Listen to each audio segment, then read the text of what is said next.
بسم اللہ الرحمن الرحیم۔ قصہ حضرت انس رضی اللہ تعالی عنہ بن نضر کی شہادت کا۔ حضرت انس رضی اللہ تعالی عنہ بن نضر ایک صحابی تھے جو بدر کی لڑائی میں شریک نہیں ہو سکے تھے۔ ان کو اس چیز کا صدمہ تھا، اس پر اپنے نفس کو ملامت کرتے تھے کہ اسلام کی پہلی عظیم الشان لڑائی اور تو اس میں شریک نہ ہو سکا۔ اس کی تمنا تھی کہ کوئی دوسری لڑائی ہو تو حوصلے پورے کروں۔ اتفاق سے احد کی لڑائی پیش آ گئی جس میں یہ بڑی بہادری اور دلیری سے شریک ہوئے۔ احد کی لڑائی میں اول تو مسلمانوں کو فتح ہوئی، مگر آخر میں ایک غلطی کی وجہ سے مسلمانوں کو شکست ہوئی۔ وہ غلطی یہ تھی کہ حضور اکرم صلی اللہ علیہ وسلم نے کچھ آدمیوں کو ایک خاص جگہ مقرر فرمایا تھا کہ تم لوگ اتنے میں نہ کہو، اس جگہ سے نہ ہٹنا کہ وہاں سے دشمن کے حملہ کرنے کا اندیشہ تھا۔ جب مسلمانوں کو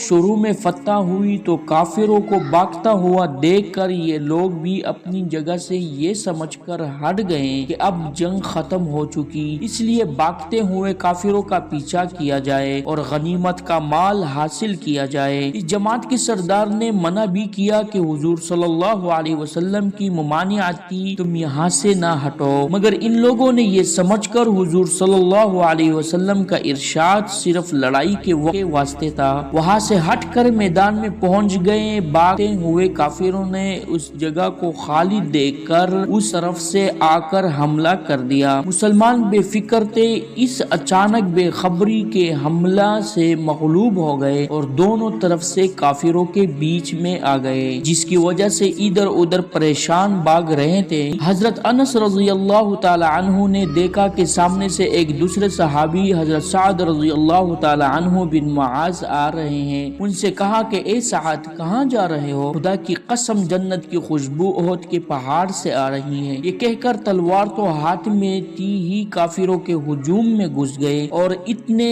شہید نہیں ہو گئے، واپس نہیں ہوئے۔ شہادت کے بعد ان کے بدن کو دیکھا گیا تو چلنی ہو گیا تھا۔ 80 سے زیادہ زخم تیر اور تلوار کے بدن پر تھے۔ ان کی بہن نے انگلیوں کے پوروں سے ان کو پہچانا۔ فائدے میں شیخ صاحب فرماتے ہیں جو لوگ اخلاص اور سچی طلب کے ساتھ اللہ کے کام میں لگ جاتے ہیں ان کو دنیا ہی میں جنت کا مزہ آنے لگتا ہے۔ یہ حضرت انس رضی اللہ تعالی عنہ زندگی ہی میں جنت کی خوشبو سونگ رہے تھے۔ اگر اخلاص آدمی میں ہو جائے تو دنیا میں بھی جنت کا مزہ آنے لگتا ہے۔ میں نے ایک معتبر شخص سے جو حضرت اقدس مولانا شاہ عبد الرحیم صاحب رائے پوری رحمت اللہ علیہ کے مخلص خادم ہے، حضرت کا مقولہ سنا ہے کہ جنت کا مزہ آ رہا ہے۔